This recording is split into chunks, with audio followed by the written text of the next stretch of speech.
हरे कृष्णा। आज हम जगन्नाथ रथ यात्रा के ऊपर कुछ चर्चा करेंगे। जैसे कि जगन्नाथ रथ यात्रा पहली बार किसने और किस प्रकार मनाई। तो सुखदेव जी महाराज जी भागवतम के 10वें स्कंद के अध्याय 82 में कहते हैं कि एक समय कृष्ण और बलराम द्वारिका में बैठे हुए थे। तो उस समय सूर्य ग्रहण लगा। तो जब उनको पता चला सूर्य ग्रहण है तो विचार करने लगे कि सूर्य ग्रहण के समय में हमें किसी अच्छे सरोवर में जाकर, विशेष सरोवर में जाकर स्नान करना चाहिए। कहते कि वो जो सूर्य ग्रहण है वो इतना तेजस्वी था। वह सूर्य ग्रहण जब एक कल्प बीत जाता है तब वह सूर्य ग्रहण होता है। वैसे ही सूर्य ग्रहण सेम उस समय जब द्वारिका में भगवान कृष्ण और बलराम थे तब हुआ। तो सभी विचार करने लगे कि कौन से कुंड में जाना चाहिए, कौन से सरोवर में जाकर स्नान करना चाहिए। फिर सभी ने विचार करके कहा कि हमको कुरुक्षेत्र में जाना चाहिए। कुरुक्षेत्र में समस्त पंचक नामक करके एक स्थान है। तो विचार करेंगे कि उसी स्थान पर क्यों स्नान करना चाहिए। तो कहते हैं कि भगवान का ही एक अवतार परशुराम जी जब इस पृथ्वी पर प्रकट हुए तब ब्राह्मण को बचाने के लिए 21 बार क्षत्रियों को विध्वंस किया। तो कहते हैं कि जब उन्होंने 21 बार क्षत्रियों को मारा तो लोगों ने कहा कि आपको इसका प्रायश्चित करना पड़ेगा। तो जो परशुराम जी है वह वहीं पर कुरुक्षेत्र में रहकर समस्त पंचक नामक स्थान पर जाकर स्नान किए। तो स्वयं भगवान के अवतार होने के कारण तथा स्वयं परशुराम जी ने वह स्थान के ऊपर स्नान किया, इसके लिए सभी ने विचार किया कि हमको उस स्थान पर जाना चाहिए क्योंकि वह पवित्र स्थान है। फिर सभी द्वारिका वासी जो है वहाँ से निकल गए। फिर यह जो खबर है धीरे धीरे द्वारिका से ब्रज में, मथुरा में इस जगह पर पहुँचने लगे। तो वहाँ से नंद बाबा यशोदा को भी यह खबर पहुँची कि जो कृष्ण है, बलराम है तथा जितने भी द्वारिका वासी है वह सब कुरुक्षेत्र में पहुँच रहे हैं क्योंकि सूर्य ग्रहण लगाए।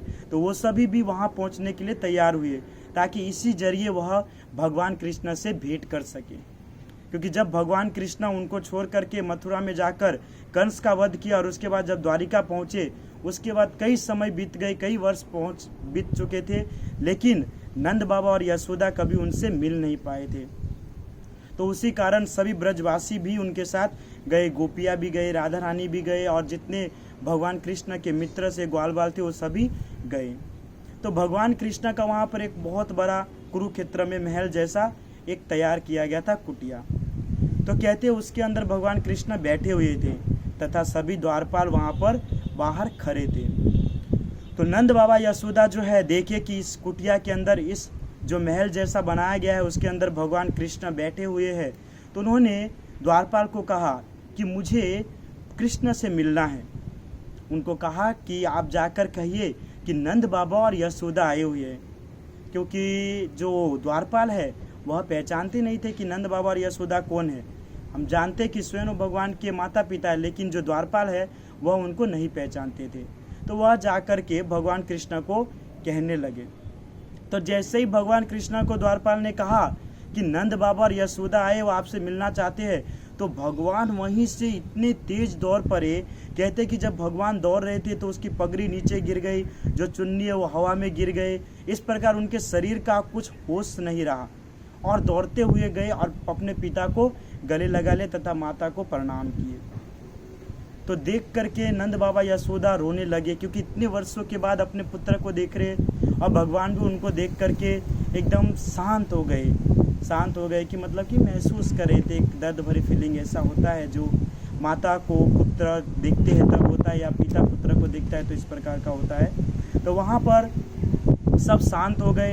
फिर जो माता यशोदा है वह कहने लगी कि तुम वापस क्यों नहीं आए, मुझे पता है कि तुम वापस क्यों नहीं आए, मैंने तुम्हें उखल में बांध दिया था इसलिए नहीं आए ना। कोई बात नहीं, आज के बाद मैं तुम्हें कभी नहीं बांधूंगी, पर तुम वापस प्लीज़ वापस आ जाओ। इस प्रकार यशोदा माता भगवान कृष्ण को कहते हैं। परंतु कृष्ण जब कुछ बोलना चाहे उससे पहले उनके जो ग्वाल वाले वो सब भी आ जाते, सभी मित्र आ जाते। सभी मित्र वहाँ पर आते हैं, भगवान से बात करने लगते हैं कि तुम क्यों छोड़कर चले गए, मिले नहीं। और अभी तक तो उनके मित्र इतने बड़े बड़े हो गए थे, उन सब की शादी भी हो चुकी थी। तो सबसे मिलते रहते हैं भगवान कृष्ण। तभी उनका ध्यान जाता है कि दूर गोपी तथा राधा रानी सब बैठे हुए। तो भगवान कृष्ण उन सबको छोड़ करके राधा रानी तथा गोपी के पास जाते हैं। तो उनके पास जाते हैं तो सभी गोपी देखकर खड़ी हो जाती है, एकदम रोने लगती है, क्योंकि हम जानते हैं कि गोपी का जैसा प्रेम है दुनिया संसार में कोई भी व्यक्ति वैसा प्रेम भगवान से नहीं कर सकता जिस प्रकार गोपी भगवान से करते हैं। तो गोपी भगवान को देखकर रोने लगी और कहने लगे कि आप हम सबको छोड़कर क्यों चले गए, हमारी प्रेम में कुछ ऐसा बाधा रह गया, कुछ चूक हो गई जिसके कारण आप नाखुश हो गए और हम सबको छोड़कर चले गए। हमको लगा आप वापस आएंगे, लेकिन आज तक आप वापस नहीं आए। तो भगवान कृष्ण कहते हैं कि मुझे मेरा कर्तव्य को निभाना पड़ता है। जब भगवान कृष्ण इस प्रकार बोल ही रहे थे तभी वहाँ पर जो द्वारपाल है भगवान कृष्ण को कहते हैं कि हमको द्वारिका के लिए प्रस्थान करना है। तो गोपियाँ वहाँ पर रोने लगती है, सब उसको बहुत ना पाड़ती है, बहुत मनाती है कि कृष्ण तुम मत जाओ, तुम मत जाओ, तुम मत जाओ, मेरे साथ वृंदावन चलो, हम सब वहीं पर रहेंगे, तुम वहाँ मत जाओ। लेकिन भगवान उसकी बात को नहीं सुनते हैं, क्योंकि उनको द्वारिका जाना ही पड़ेगा। तो जब रथ के ऊपर भगवान कृष्ण प्रस्थान करते वहाँ पर बैठ जाते हैं तो गोपी जो है रथ के सामने आ जाती है और गोपी क्या करती है कि रथ के अंदर जो घोड़े बंधे रहते हैं उस घोड़े को खोल देती है। घोड़े के अंदर जो रस्सी बंधी होती है उस घोड़े को खोल देती है तथा रस्सी को स्वयं पकड़ करके वह खींचने लगती है। तो आप विचार करेंगे कि उन्होंने ऐसा क्यों किया। तो गोपी का जो भाव है, गोपी चाहती थी कि कुरुक्षेत्र से भगवान वापस द्वारिका की ओर न जाए, बल्कि कुरुक्षेत्र से वह वापस ब्रज की ओर जाए। अगर घोड़े को ना खोले तब तो सैनिक जो है, जो सारथी है, वो तो डायरेक्ट द्वारिका ले जाएंगे। इसके लिए जो गोपी है वह चाहती थी भगवान हमारे साथ जाए, इसलिए उन्होंने घोड़े को खोल दिए।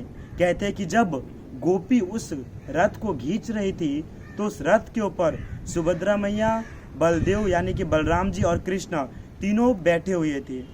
तो इसी के कारण तीनों वहाँ पर उपस्थित थे और गोपियाँ उस रथ को खींच रही थी। तो कहते हैं इसी रीजन के कारण इसको पहला रथ यात्रा कहा जाता है कि सर्वप्रथम रथ यात्रा जो है गोपी ने निकाला। क्यों? क्योंकि वह चाहती थी मैं भगवान को कुरुक्षेत्र से वापस मैं अपने गांव ब्रज गांव में लेकर जाऊं। तो इस प्रकार सर्वप्रथम जो रथ यात्रा है वह गोपियों ने निकाला। तो इसी प्रकार हमको भी भगवान को सम्मान करना चाहिए, भक्ति साधना करना चाहिए, उनकी रथ यात्रा में सम्मिलित होना चाहिए और भगवान से प्रेम करना चाहिए। भगवान से यह प्रे भी करना चाहिए कि जिस प्रकार गोपी का भाव है आपके प्रति वैसे ही भाव हमारा भी हो आपके प्रति, ताकि हम आपकी भक्ति भजन कर सके। हरे कृष्णा। श्रील प्रभुपाद की जय।